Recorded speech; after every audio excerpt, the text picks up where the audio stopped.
Boa noite, povo de Deus. A paz esteja com todos.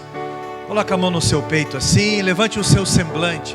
Ore assim comigo, diga: Deus Todo-Poderoso, amigo de todas as horas, eu venho reconhecer a Tua santidade, a Tua bondade. E se hoje o dia amanheceu para mim, é porque a Tua misericórdia é presente nos meus passos. É porque o Teu amor deixou-me uma esperança. E eu venho te agradecer, entregar o meu culto de ação de graças e dizer que o Senhor é o mais importante da minha vida, Deus da minha vida, da minha salvação, da minha família, aquele que é a minha estrutura, aquele que me suporta, que me perdoa e que ainda assim me prospera. É ao Senhor que eu dirijo a minha oração e te peço: repreende Satanás e de uma forma maravilhosa usa o pregador para que venha ao meu encontro a Tua palavra através dos lábios dele. É a minha oração, eu ligo aos céus em nome de Jesus. Amém. Graças a Deus. Abra a tua Bíblia, por favor, no livro de Atos dos Apóstolos, capítulo de número 1 e versículo de número 16. Atos dos Apóstolos, capítulo 1, versículo 16 ao 19. Deus é bom. Às vezes tem hinos que ficam na nossa cabeça, né? A Ovelha Perdida e tantos outros que nos inspiram mensagens. O bom pastor buscou-me, já longe do redil, e com ternura achou-me, caído, triste viu. As chagas com amor pensou, e ao lar nos braços me levou. Sim, Jesus amou-me, com amor buscou-me, Ele mesmo restaurou-me a Deus. Com seu sangue restaurou-me a Deus. Todos acharam? Atos 1, do 16 ao 19. Diz assim a minha tradução: Irmãos, convinha que se cumprisse a escritura que o Espírito Santo proferiu anteriormente por boca de Davi, acerca de Judas, que foi o guia daqueles que prenderam Jesus, porque ele era contado entre nós e teve parte nesse ministério. Ora, este homem adquiriu um campo com o preço da sua iniquidade, e precipitando-se, rompeu-se pelo meio, e todas as suas entranhas se derramaram. E isso chegou ao conhecimento de todos os habitantes de Jerusalém, de maneira que em sua própria língua esse campo era chamado Aceldama, isto é, campo de sangue. Amém? Assente-se, por favor. Como diz no final do evangelho, que Judas pegou uma corda e foi para se enforcar. Em Atos capítulo 1, como nós lemos, nessa atitude a corda se rompeu, possivelmente, e ele, quando caiu, as suas entranhas se romperam, e foi toda essa cena que você pode imaginar. Mas, você já ouviu falar de sentimento de culpa? Com certeza, não é? Todos nós já sofremos com isso, alguns sofrem ainda, mas todos nós, de diversas formas, já ouvimos falar de sentimento de culpa. Pessoas que não comem direito, às vezes, né? Estou dizendo, ou não comem quase nada, não comem nada, ou comem muito. Não dormem direito, ou dormem demais. Isso é, são distúrbios, são extremos. Vivem atormentadas. E o passado é como se fosse um fantasma, que volta e meia, o ressentimento, aquele sentimento ruim, ele retoma as decisões da pessoa, a ótica. Acaba moldando os sentimentos da pessoa, sempre achando que não merece, ou sempre achando que é hipócrita. Sempre achando que não merece, ou sempre achando que é hipócrita. Se sente constrangido, constrangida com algum tipo de benefício, com algum favor recebido, com algum elogio recebido, e isso acaba levando muito tempo da vida da pessoa. É alguém pesado, alguém que não consegue desfrutar da vida. É uma verdadeira prisão mental. Uma pessoa assim não consegue ter progressos na vida como deveria. Não consegue receber de Deus salvação. Não consegue entender nem receber de Deus cura. Não consegue receber, seja qual for a espécie de favor divino ou mesmo dom divino. Porque nunca se vê, no mínimo, com a palavra dignidade. Sempre denota-se uma pessoa intimidada. Sempre passando para frente desafios que, na verdade, são oportunidades revolucionárias. Meu irmão, antes de tudo, quero deixar claro para vocês que qualquer líder, isso sem exceção, qualquer líder honesto, qualquer líder de boa intenção, ele vai ter um sentimento ou outro de querer passar para frente o seu cargo, o fardo. Qualquer líder. Não, eu não sei fazer direito, outro talvez faria melhor no meu lugar, mas o líder de verdade acaba sempre ficando. Por quê? Por amor. O seu amor, ele é maior do que o seu medo. Assim como a criação de filhos, ou seja o que for, a sua responsabilidade não vai conseguir abandonar. Isso é por amor. Então isso passa na cabeça de qualquer líder, de qualquer pessoa que ama, qualquer pessoa responsável. Mas falando sobre essas pessoas, de uma questão em comum, eu estou falando de pessoas que sempre estão passando para frente oportunidades de enfrentar desafios que deveriam enfrentar. Algumas dessas pessoas têm uma enorme tendência a algum erro. Eu vou repetir. Alguma dessas pessoas têm uma enorme tendência a algum tipo de vício. O alcoolismo, por exemplo, ela vem de uma pessoa muito pressionada com a sua mente. Uma pessoa com a mente muito pressionada, ela tem uma tendência a descarregar isso em algum vício. Seja ele o alcoolismo, seja ele algum tipo de droga, outro tipo de droga, no mínimo um cigarro, seja ele a promiscuidade, o consumismo e tantas outras coisas assim. Há algumas pessoas que desenvolvem a necessidade de confirmação. Você conhece alguém que tem essa necessidade de afirmação? Que nunca consegue acreditar nada? Apertou o alarme do carro, ai meu Deus, será que eu apertei? Plém, de novo. Plém, plém, plém, plém. Alguém que parece que a casa nunca está limpa. Alguém que parece que as coisas nunca estão ajeitadas. Alguém que parece que as pessoas sempre têm que ficar confirmando. Eu te amo. Amanhã, eu te amo. Você não diz, eu te amo. Mas fala, eu te amo. Pelo amor de Deus, eu te amo. Necessidade de confirmação. Esse tempo atrás eu fiz o casamento de uma pessoa que a pessoa quis que 3 pessoas fizessem o casamento. 3 pastores. Será que isso é necessidade de afirmação ou não? Será? Nunca acredita em ninguém. Talvez é pela mente muito maliciosa, ou talvez por um trauma do passado, um trauma de abandono, alguma coisa assim. Pessoas com mania de limpeza, pessoas com transtorno, compulsivo, obsessivo, alguns chamam de TOC, são 7 linhas.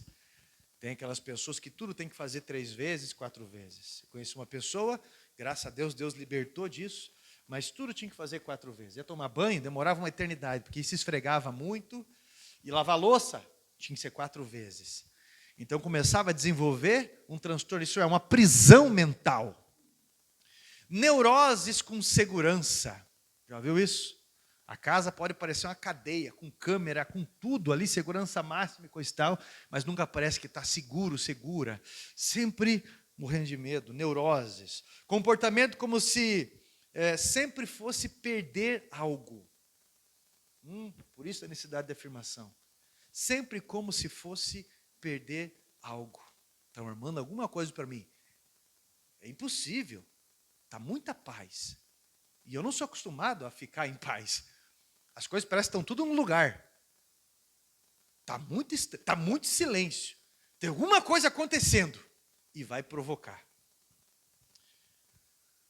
Ciúme excessivo, inibição, vontade de ficar fechado, né? Vontade de não sair de casa, mas ao mesmo tempo quer que reparem que está triste. Já viu isso? Como é contraditório? Aí as pessoas perguntam, você tem alguma coisa? Está tudo bem que você está com a cara? Não, está tudo bem. Não tem confiança na sua própria imagem. Sempre se acha feio, feia. Parece que o cabelo nunca está legal. Parece que o nariz nunca não é ideal. Parece que está sempre muito gordo, gorda, muito magro, magra. Parece que é muito baixinho, baixinha, muito alto, muito estranho. Parece que nunca está legal nada. É o comportamento de quem achou que falhou, ou que você imagine que falhou, ou que alguém pense que você tenha falhado. E isso é sempre relacionado a algo do passado, algo que deixou de fazer ou fez e se arrependeu. Sentimento é sempre derivado de uma emoção, e a emoção deriva de pensamentos. A ansiedade deriva de pensamentos, de possibilidades que não darão certo. Isso é, eu fico ansioso porque eu tenho pensamentos, isso é uma expectativa que não dará certo lá na frente. Então eu estrago o meu presente por um trauma do passado mal resolvido. Existem aquelas pessoas da família que resolvem tudo, conhece? Aquele tipo de gente que é sempre a pessoa daquele monte de família, primo, parente, tio, tia, sei lá quem mais, que é sempre que segura as broncas, que resolvem tudo. E às vezes não é só isso, que precisa policiar o comportamento de pessoas e coisa e tal. Você conhece alguém assim?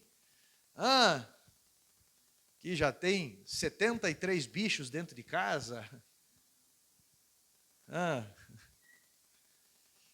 Se é por necessidade de confirmação de ser útil, talvez. Se pelo medo da reprovação, talvez. Talvez você está cansado e sobrecarregado. Não pelo trabalho, mas por essa demanda de sentimentos. Eu vou repetir. Talvez você se identifica com o que eu estou falando. Talvez você está cansado e sobrecarregado. Não é pelo trabalho, não é pela tua rotina do trabalho, mas por essa demanda de sentimentos. Não é uma questão de mudança de hábito ou de algumas questões. É uma questão de entrega. E eu quero pontuar alguns aspectos da culpa que naturalmente nós nos identificamos, uma pessoa ou outra, e se você estudar na psicologia também, ou em qualquer outro lugar, você vai verificar uma coisa ou outra. Tá? Mas primeiro eu quero dar um alerta. O primeiro ponto que me chama a atenção, eu quero dar um alerta. A inexistência da culpa. Você já ouviu falar da inexistência da culpa?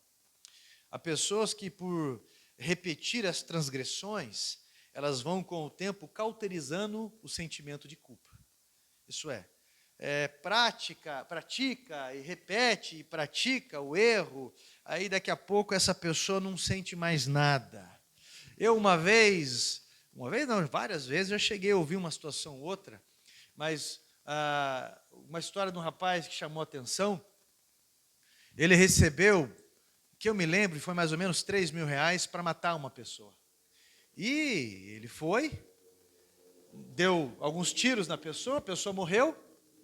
Ele foi para casa, jantou, tomou banho e dormiu tranquilamente. Tranquilamente. Ele era um assassino de aluguel. Ele dormiu sem nenhum drama na consciência, sem nenhuma culpa. Não é que não houve o delito, isso houve. O que não houve foi o sentimento de culpa. E o estado dessa pessoa, ele é pior. Porque agora ele é um monstro e não sente nada. Matar uma barata e uma pessoa é a mesma coisa. Você está entendendo o que eu estou falando? A inexistência da culpa é o que existe mais sério. É a cauterização do coração. Romanos capítulo 1 fala sobre isso. E fala sobre questões de deturpação sexual. Deus os entregou para desonrar os seus corpos entre si. Está falando sobre atitudes que, dependendo se eu falar hoje, aqui, eu posso ser processado. Mas o que a Bíblia diz é que o ato homossexual, ele é condenado. Assim como qualquer outra atitude de perversão sexual, seja, aliás, fora do casamento, é condenado na Bíblia. Agora, seja adultério, seja fornicação, seja o que for. Agora, eu quero que você entenda que a mente cauterizada, ela é uma consequência. E isso é um perigo muito grande. A Bíblia fala sobre a blasfêmia contra o Espírito Santo.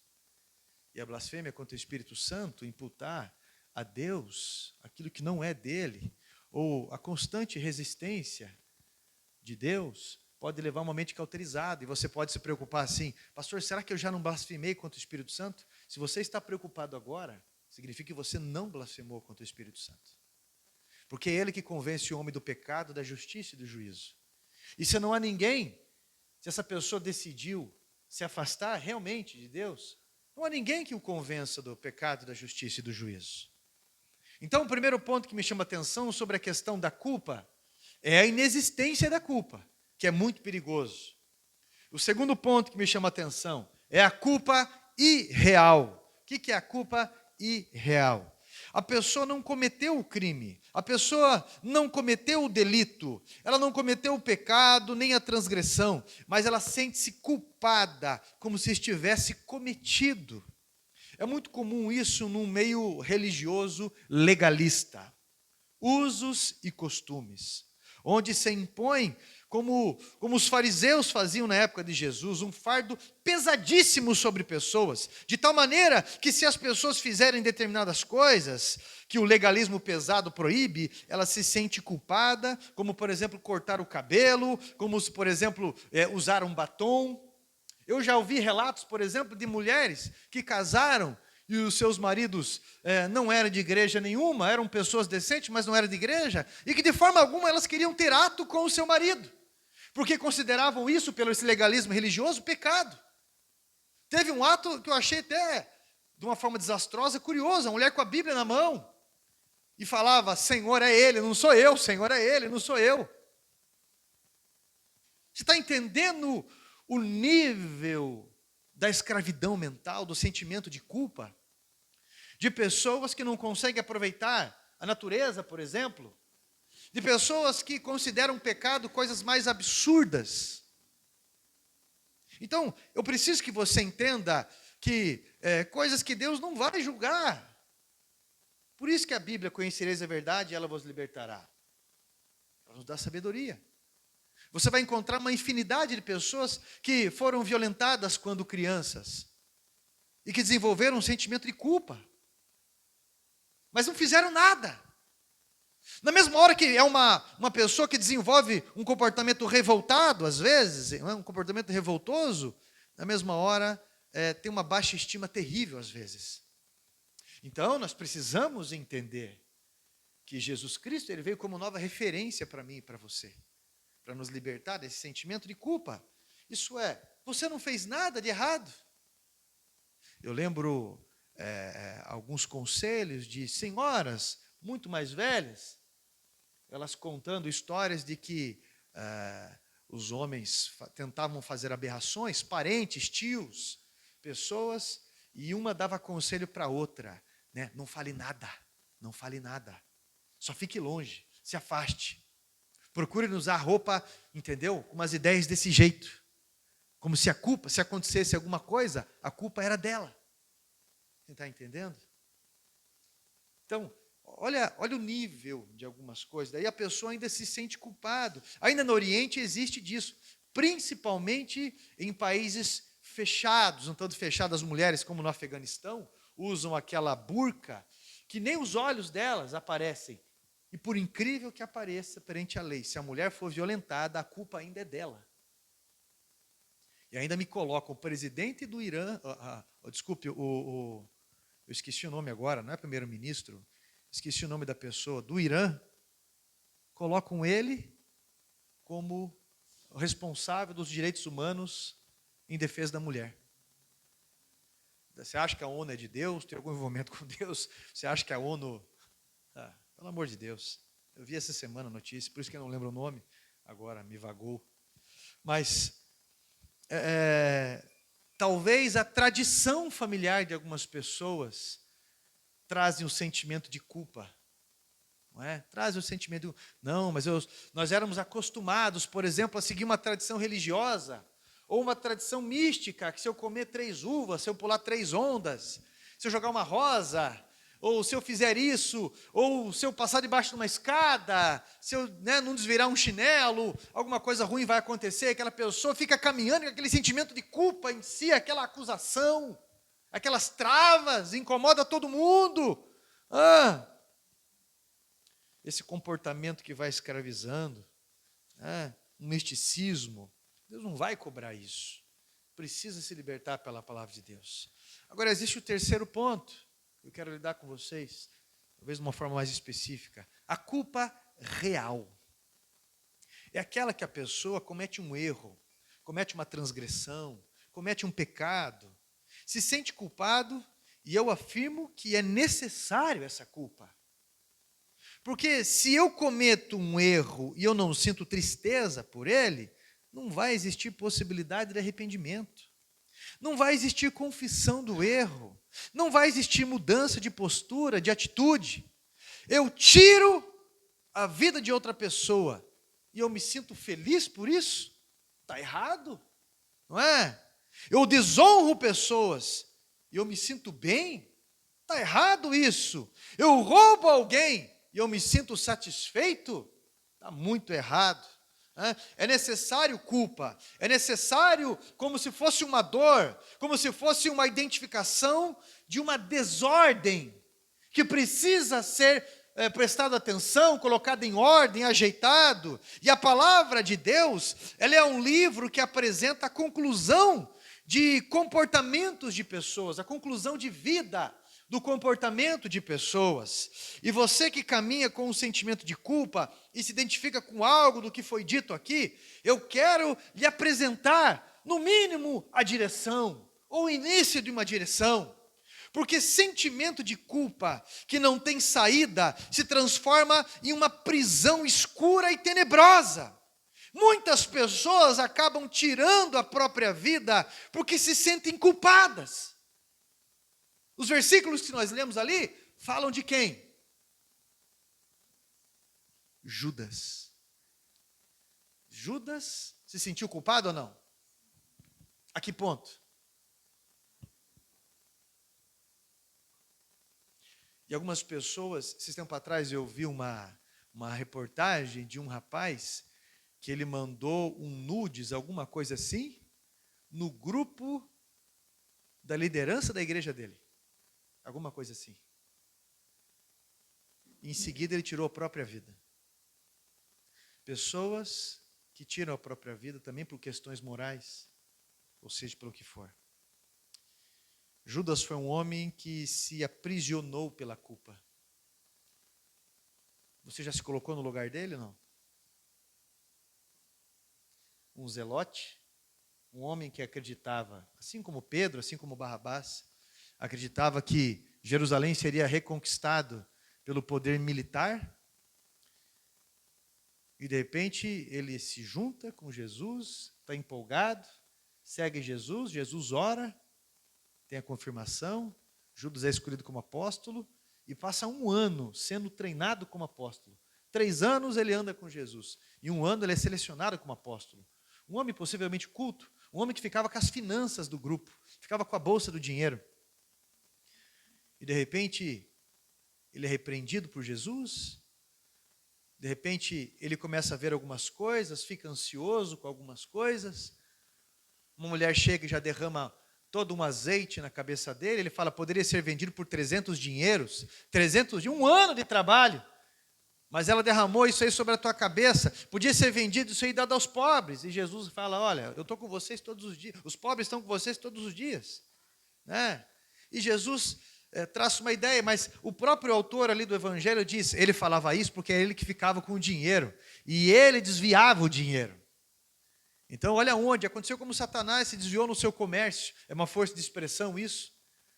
Mas, de repente Jesus fala, ele imagina um Jesus como um judeu, um Jesus que vem como um grande líder militar, e de repente Jesus diz, o meu reino não é deste mundo. E de repente Jesus vem montado num jumentinho, e de repente ele diz que era necessário o que iria acontecer. Gente, olha isso. Judas caiu pela própria cobiça? Caiu ou não? E nós já caímos pela própria cobiça? Por isso que eu pergunto, você consegue se identificar com Judas? Ele foi um homem que se aprisionou pela culpa.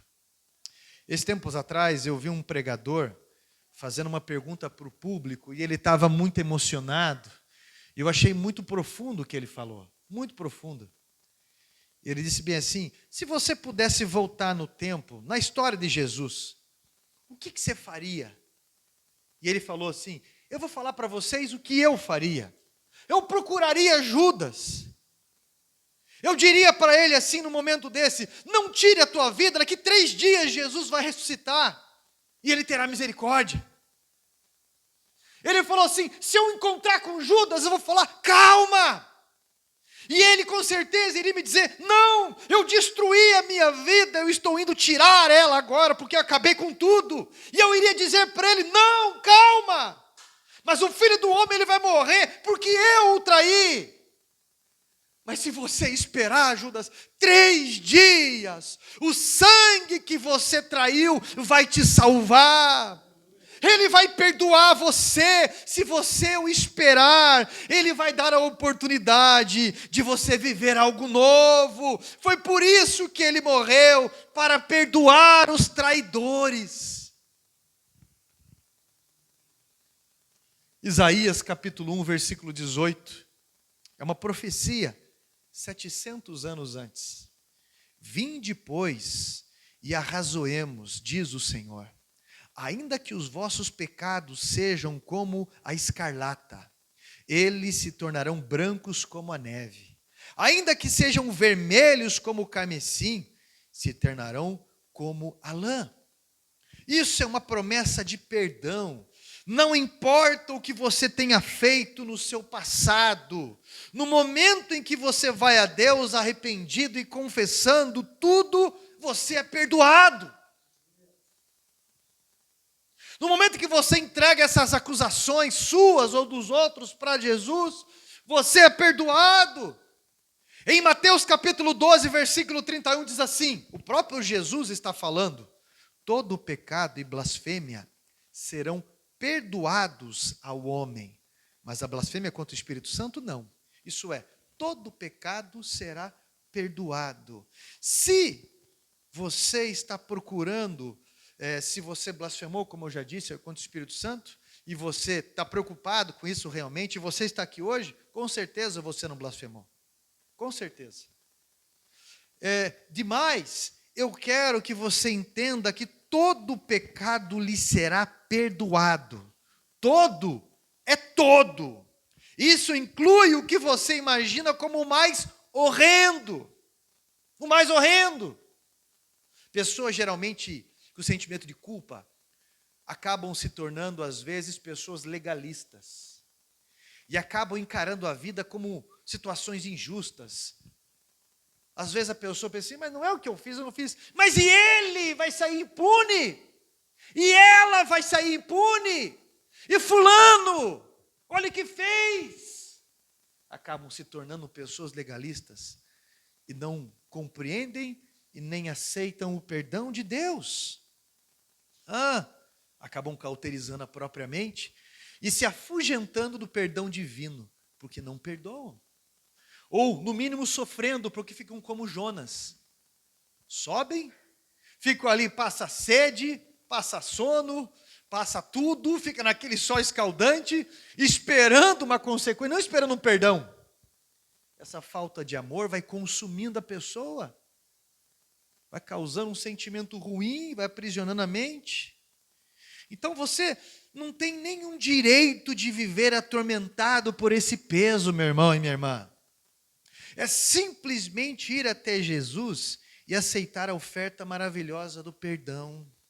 O problema é que vivemos em uma cultura em que aprendemos a pagar por tudo. Não é verdade? Temos dificuldade em acreditar naquilo que nós não pagamos, de entender aquilo que é graça, em aceitar a graça de Deus. Isso tem tirado de muitos cristãos a coragem. Porque uma pessoa com sentimento de culpa, ela é enrustida nos seus dons. Uma pessoa com sentimento de culpa, ela é enrustida na sua ousadia. Uma pessoa com sentimento de culpa, ela é recolhida na sua coragem. E ela afunda até num amor inútil. Porque diz que ama, mas é uma pessoa inerte, é uma pessoa parada, é uma pessoa sem envolvimento. É uma pessoa que o sentimento de culpa ou a timidez engole sempre. O medo de perder é maior do que a alegria de ganhar. Conhece alguém assim? Alguns chegam mais ou menos a me relatar assim: pastor, mas vai que eu oro por aquela pessoa e se manifesta um demônio ali, e ele fala dos meus pecados, ou alguma coisa constrangedora a mim, e eu passo vergonha. Vai que isso acontece. Então eu prefiro nem orar, né? Eu escutei a história de um rapaz que eu ganhei para Jesus há muitos anos. Ele conta que o pastor dele foi expulsar demônio. O demônio manifesto olha para o pastor e fala: o quê? Você? Você vem querer me expulsar? Você? E o pastor olha para ele: demônio mentiroso, você vai sair em nome de Jesus. Tem um livro, o nome desse livro é Porcos na Sala. Eu já li esse livro umas 4 vezes. É um livro que fala exclusivamente sobre libertação. Um livro pesado. Se você não tiver o equilíbrio em ler aquele livro, você vai achar que tudo é demônio, pelo amor de Deus. Mas quanto mais você lê, você compreende, você se assenta. É um casal de pessoas de idade já, que durante a vida tiveram um ministério muito ativo no que se trata, no quesito libertação. E eles contam que eles tinham um grupo de intercessão e libertação, porque não pode haver um grupo de libertação se não houver no mesmo grupo a intercessão.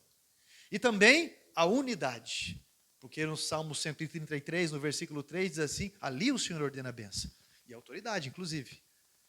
E quando um demônio se manifesta ali, quando eles estão expulsando o demônio se manifesta e fala: vocês estão querendo me tirar daqui, é?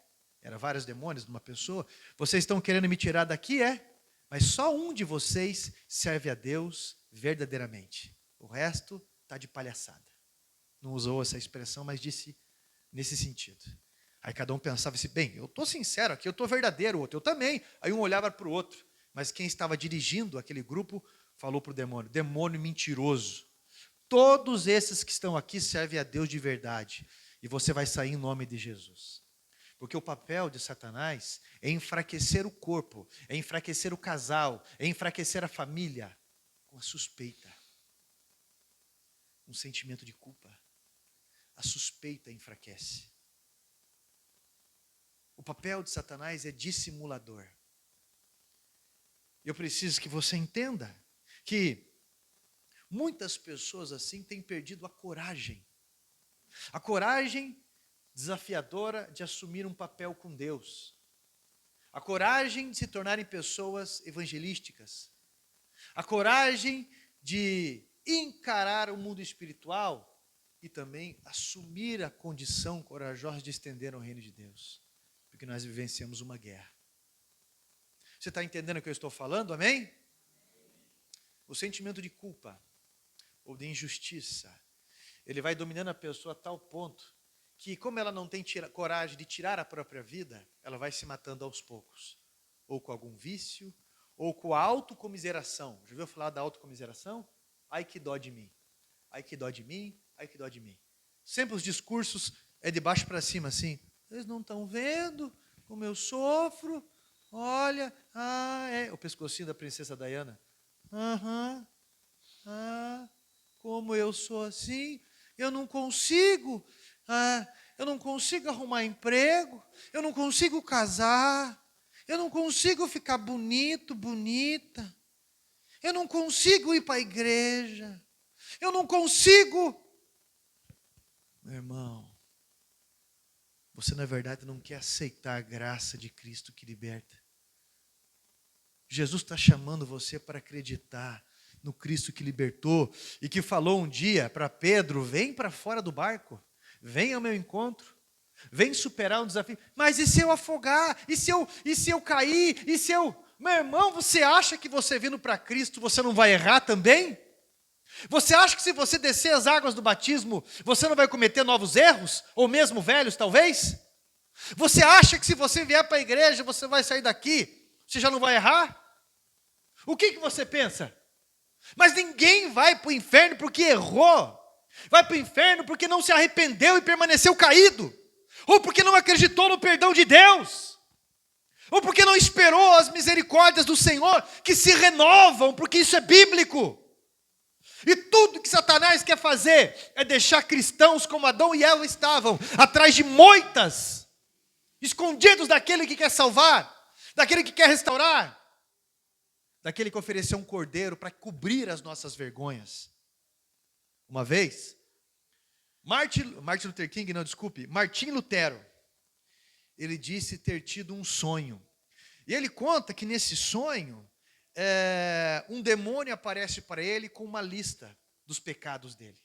E começa a recitar os pecados dele, e ele olha para o demônio e diz: mas tem mais aí. O demônio sai, volta, tem esse aqui, que você faz isso, que você é isso aqui, que você não sei. E o demônio falou: e agora? E ele diz: coloca tudo na conta de Jesus. Coloca tudo no sangue de Cristo. E nesse sonho, o demônio fugiu.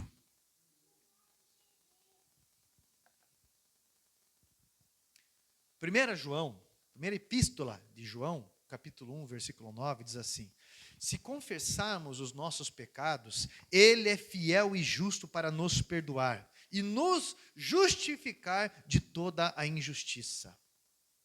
Se confessarmos a Deus os nossos pecados, Ele é fiel. Não se iluda achando que as pessoas têm maturidade para entender muita coisa, porque o mundo dá voltas. É muito delicado. E a grande maioria esmagadora não tem estrutura ou maturidade para ouvir algum pecado, alguma situação. Geralmente as pessoas julgam. Não basta só vocação, tem que ter maturidade para isso. Geralmente as pessoas vão julgar. Quando nós confessamos, nós estamos reconhecendo os nossos erros. Estamos detalhando, estamos identificando os erros. Por isso precisamos confessar. Preciso mudar as minhas posturas. Preciso adquirir um caminho de novos hábitos. Provérbios, olha só, Provérbios capítulo 28, versículo 13. Olha como está a tua vida, presta bem atenção. Quando eu sempre digo uma vida sem resultados, presta bem atenção, Provérbios 28, 13. Aquele que encobre as tuas transgressões jamais prosperará, mas o que as confessa e deixa alcançará misericórdia. O versículo 14 também me chama a atenção de Provérbios 28. Feliz o homem constante no temor do Senhor, mas o que endurece o seu coração cairá no mal. Então não endureça o seu coração. Então não carregue essa culpa, pelo amor de Deus. Apenas confesse, apenas deixe, porque você não pode mudar o que passou, mas você pode ser salvo hoje. Você tem uma promessa para orar hoje, a promessa do perdão de Deus. Você precisa entender isso. Quando Martin Lutero ele fala sobre coloca na conta do sangue de Cristo, quando Cristo faleceu, Ele entregou o seu sangue por nós, significa que aquele que aceita Jesus, aceita entrar no corpo de Jesus. E quando Deus Pai olha para o Carlos, ele vai ver um pecador e alguém condenado. Eu estou debaixo da ira de Deus. Mas, quando eu estou no sangue de Jesus, quando eu aceitei a Jesus na minha vida, aceitei o seu sangue, o seu sacrifício, a sua graça na minha vida, eu entrei no corpo de Cristo, o Senhor olha para mim e Ele vai dizer assim, esse é o meu filho amado, em quem eu me comprazo. Essa é minha filha amada, em quem eu me comprazo. Porque Ele não está olhando para o Carlos, Ele está olhando para o corpo de Cristo. Ele está olhando para Cristo, Ele está olhando para Jesus. Paulo, a Bíblia fala em Coríntios que ele subiu aonde? Até o terceiro céu. E ali ele ouviu coisas inefáveis. Ele ouviu a grande revelação. Qual é essa grande revelação? Ele vai revelar isso no livro, a carta que ele escreveu à igreja de Éfeso, que possivelmente é a igreja de Éfeso, né? Ou se foi colocado ali, né? As características eram da igreja de Laodiceia, como diz Colossenses 4. Mas ele revelou ali. Qual o segredo que ele ouviu? Que a igreja é um corpo, e o corpo de Jesus. É a promessa, o corpo de Cristo, que fala no Salmo 133, que fala no Joel, capítulo de número 2, que fala deste povo remido. E como que Deus é glorificado? Porque Deus foi humilhado, Jesus foi transgredido, Jesus foi machucado, Jesus foi humilhado nesse corpo dele. E de repente Jesus é glorificado, no corpo dele glorificado, Jesus é glorificado na igreja. No corpo de Cristo. Ele é glorificado. Nós glorificamos a Deus. De que forma, pastor? Através dos nossos relacionamentos. De que forma, pastor? Através da extensão do reino que levamos em nós. Meu irmão, olha para cá. Ele sarou as nossas culpas.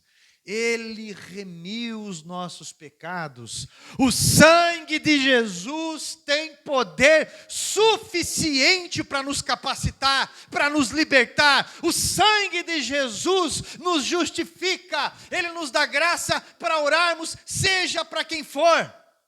E como diz naquele hino, e quando enfim chegar a hora em que a morte enfrentarei, sem medo então terei vitória, verei na glória o meu Jesus que vivo está.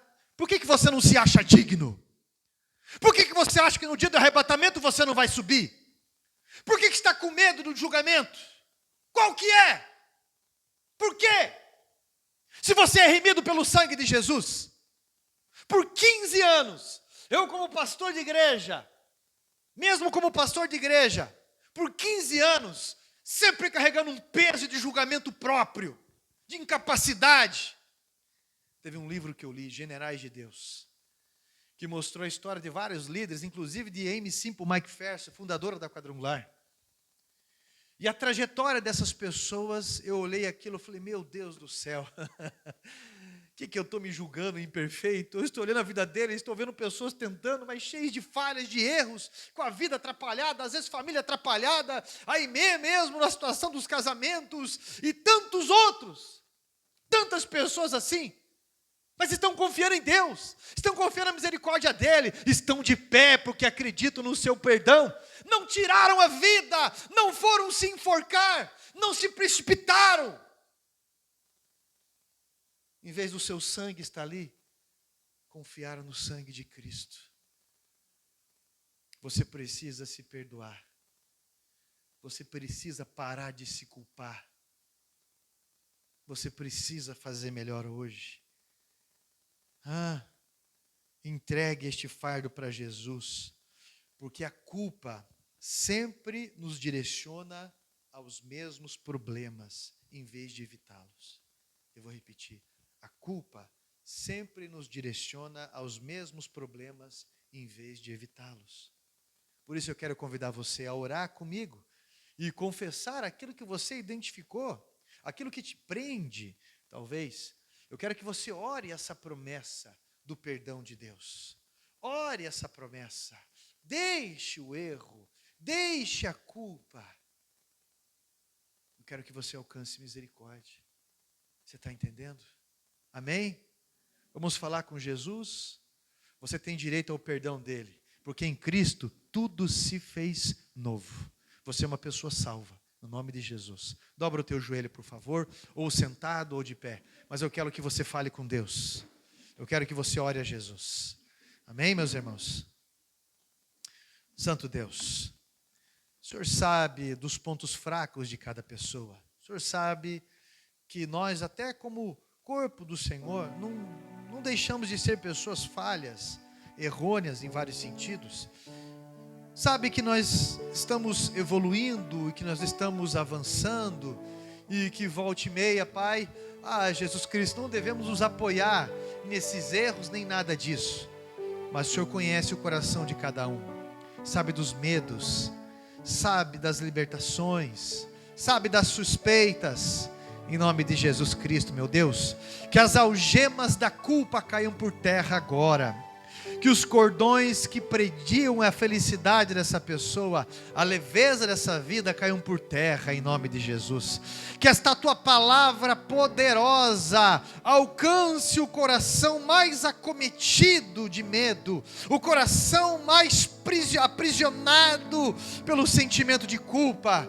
Oh, meu Deus, seja de traição, seja, Pai, contra o corpo, seja por falta de discernimento, seja intencional ou não, mas em nome de Jesus Cristo, eu estou pedindo ao Senhor, por favor, meu Pai, venha de encontro às confissões hoje, venha de encontro, meu Deus, à dedicação de cada um, venha de encontro às palavras, porque o Senhor sabe o que aponta a cada coração, o Senhor sabe o que aponta a cada vida, o Senhor sabe o que aponta a cada sentimento, o Senhor sabe, Jesus Cristo, como está a identidade de cada um diante do Senhor. Aonde tem pessoas intimidadas, aonde tem pessoas que não exercem o seu papel no reino, aonde tem pessoas que não querem se comprometer pelo medo de errar, pelo medo da reprovação, pessoas que não querem se comprometer porque se olham como pessoas que serão julgadas por outras pessoas. Espírito Santo, tira, meu Deus, tira essa venda dos olhos, pois só o Senhor pode libertar, em nome de Jesus Cristo. Não deixa Satanás tirar proveito disso, não deixa nenhum demônio, Pai, Jesus Cristo, falar ao ouvido de pessoas para que cometam suicídio. Tira, Pai, esses pensamentos de fuga, tira esses pensamentos explosivos e impulsivos, de confirmação, necessidade, Pai, de confirmação, essa mente atormentada, essa pessoa que não consegue dormir, ó Deus, por favor, Jesus Cristo, que não consegue dormir, não por uma questão, Jesus Cristo, não por uma questão de estresse do trabalho, e que não é uma questão, meu Deus, de outras coisas, mas simplesmente pelo sentimento de culpa. Jesus Cristo, vem, Pai, que essa pessoa entregue este fardo pesado ao Senhor, que essa pessoa entregue nas tuas mãos esse quarto escuro, e que o Senhor esclareça, limpe este quarto, por favor, Deus Todo-Poderoso, que a esperança no Senhor seja renovada, que a expectativa na tua vinda seja florida. Por favor, que essa mente seja liberta, que o comprometimento com o teu corpo aconteça, que o Senhor seja glorificado através da nossa comunhão, que o Senhor seja, Pai, louvado através do avanço do teu reino e da forma como se avança. Em nome do Senhor Jesus Cristo, Deus, derrama da tua chama, a brasa do altar que consome os pecados confessados nos lábios. Restaura a humildade, restaura a sabedoria, restaura a coragem, em nome de Jesus Cristo. Restaura sobre esta pessoa a forma de te servir com a beleza da tua santidade, em nome de Jesus Cristo. Santo Deus, o Senhor merece a honra, a glória, o Senhor merece o louvor, o Senhor merece a adoração, e novos níveis de louvor aconteçam Em nome de Jesus Cristo, que essas sombras tenebrosas que rodeavam essa pessoa, de não ser um bom pai, uma boa mãe, de não ser um bom marido, uma boa esposa, um bom empregado, um bom patrão, um bom cristão. Pai, apacenta, coloca as verdades explícitas da Tua palavra nesse coração, faz cair por terra todo este mal, em nome de Jesus, para que as mentiras satânicas, Pai, caiam por terra e apareçam. Para a Tua glória, Espírito Santo, nós estamos agradecidos pela Tua fidelidade, em nome do Senhor Jesus Cristo. E todos digam, graças a Deus.